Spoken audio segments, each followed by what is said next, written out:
Hello all and welcome to my channel. In today's video I'm going to show you guys how to prepare mushroom biryani. So before I start off, I just want to thank you all for the overwhelming support that I have received for my first video, which has really inspired me to put on the second one, and hopefully you guys would continue to support me in my upcoming videos as well. So if you haven't watched my first video yet, please click on the link in the description box below to do so. And please click on the subscription button if you want to get subscribed to this channel and if you also want to watch a lot of interesting contents. So before we get started, make sure you watch the video till the end so that you don't miss out on the secret tip that I'm going to share at the end of this video to enhance the taste of this recipe. So let's get started.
Much for watching this video till the end. I really hope you guys have enjoyed watching it, and now it's time for the secret tip.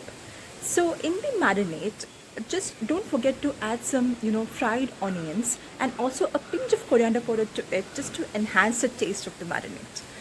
So that's it for today, guys, and I really hope you guys have enjoyed it. And if you have, please don't forget to like and share it across to your friends. And I really hope you guys would try this recipe out, and let me know how it went in the comments below. Thank you so much.